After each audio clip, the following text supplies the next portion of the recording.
হাতের সব কাজগুলো সেরে আমাদের রুমগুলো গুছানোর জন্য চলে আসলাম।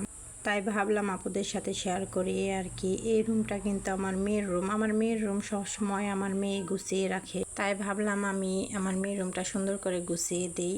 আর বেশিরভাগ সময়ই কিন্তু আমার মেয়ের রুমে আমার থাকা হয় বেশি, আমার ছেলেটাকে নিয়ে। আর বরাবরই আমার হাসান বাবুরা কিন্তু আমি যে কাজই করতে যাই এরকম বিরক্ত করে। আপুরা দেখো তোমরা কিভাবে বিরক্ত করেছে। যার যার বাসায় বাবু আছে সব বাচ্চারা এরকম করে, সব আপুরাই জানে। আমার রুমটার ভিতরে একটু গরম বেশি, আর সকালের দিকটায় সূর্য যখন পূর্ব দিক থেকে ওঠে তখন কিন্তু জানালা দিয়ে পুরো রোদই আমার খাটের উপরে লাগে। এর জন্য বেশিরভাগ সময় আমি আমার মেয়ের রুমে থাকি। আর আমার ছেলেটা সবসময় আমার মেয়ের রুম অগোছালো করে ফেলে। দেখবেন বেশিরভাগ সময়ই বাচ্চারা খাটে ওঠা, যেহেতু আমার ছেলেটা শিখে গেছে, খাটে ওঠার সময় কিন্তু বিছানা টেনে ওঠে, তখন বিছানাটা অগোছালো করে ফেলে এবং ঘরের যত জিনিস আছে রুমের আমার মেয়ের সবগুলো নিয়ে খেলাধুলা করবে। এবং স্কুল থেকে এসে কিন্তু আমার মেয়ে রাগারাগি করবে, কান্নাকাটি করবে। আর আমার মেয়েও কিন্তু আমার হাসান বাবুটাকে অনেক ভালোবাসে, এর জন্য অতটাও রাগারাগি করতে পারে না। তারপরেও আমার হাসান বাবুটা কিন্তু আমার মেয়েটাকে অনেক বেশি বিরক্ত করে। আর আমার মেয়ে যেহেতু, আর আমার ছেলে 10 বছর 11 বছরের ছোট বড় প্রায় অনেক বড় হয়ে, যেহেতু আমার মেয়ের একটা ভাই হয়েছে, সে ক্ষেত্রে আমার মেয়ের অনেক শখের ভাই এবং অনেক ভালোবাসে, এর জন্য অতটাও কিছু বলে না। আমার মেয়ের রুমে যে চাদরটা এখন বিছালাম, এরকম চাদর আমি আরেকটা কিনেছি। দুইটা চাদর মাত্র 500 টাকাতে কিনেছিলাম আমি, কিন্তু 500 টাকার তুলনায় চাদরগুলো মোটামুটি ভালোই। এই বাজারে কিন্তু 250 টাকা করে কিছুই পাওয়া যায় না, সে তুলনা অনেক ভালো। এর জন্য এই চাদরে কিন্তু বালিশের কাভার নেই। এই কাভারগুলো কিন্তু আমার আরেকটা বালিশের, এর জন্য আর কাভার দিতে পারলাম না। যত কষ্ট করে রুম গুছিয়ে রাখি না কেন, আমার মেয়েও সবসময় গুছায়। এর জন্য বলে আম্মু কোনো সময় ঘর গুছিয়ে সুন্দর করে রাখা যায় না আমার হাসান বাবুটার জন্য। আমি কিন্তু সকালবেলা উঠে মেয়েকে নাস্তা খাইয়ে দিয়েছি, তারপরে স্কুলে পাঠিয়েছি, আমার হাসান বাবুটাকে খাইয়েছি এবং যত বাসি কাজকর্ম ছিল সব কিছুই কিন্তু সকালবেলা উঠে সেরে তারপরে কিন্তু আমি রুম গুছানোর জন্য চলে এসেছি।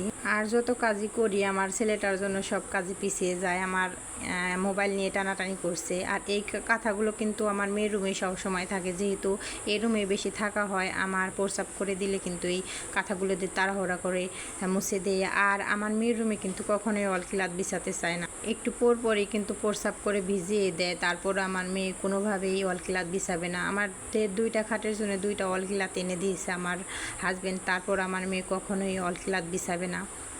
এরপর কিন্তু যে পুরানো চাদরটা ছিল সেটা কিন্তু এই ওয়াশিং ঝুড়িতে রেখে দিচ্ছি আমি।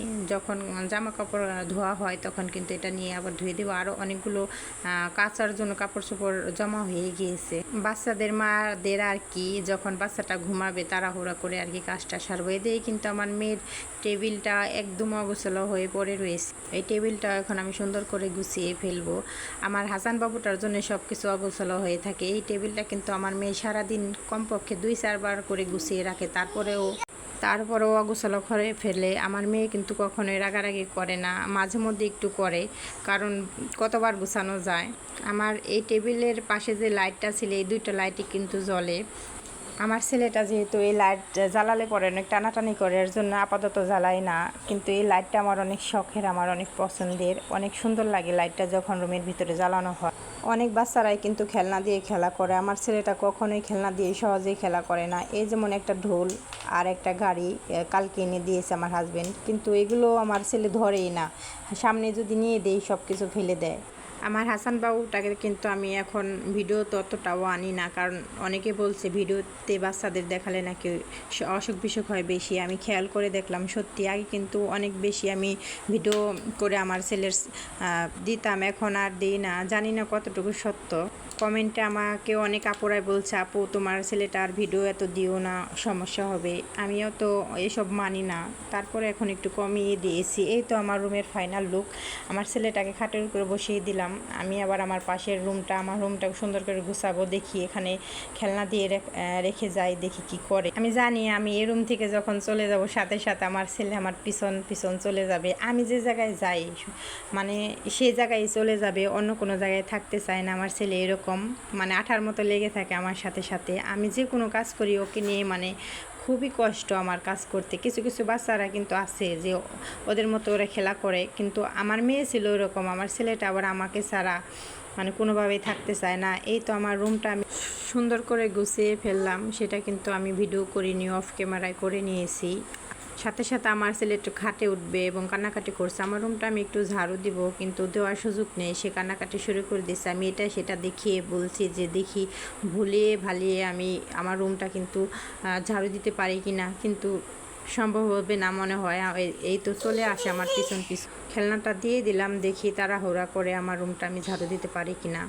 আর বর্তমান সময়ে কিন্তু প্রচুর গরমের জন্য কিন্তু বাচ্চাদের নিয়ে অন্য কোনো কাজও করা যায় না, ফ্যানের নিচে বেশিরভাগ সময় থাকতে হয়। আর আমার ভিডিও জুড়ে থাকার জন্য আপুদের অনেক ধন্যবাদ ও ভালোবাসা রইল। আর আমার ভিডিওটা কেমন লাগলো আপুরা জানাবে। সবাই ভালো থেকো, আল্লাহ হাফেজ।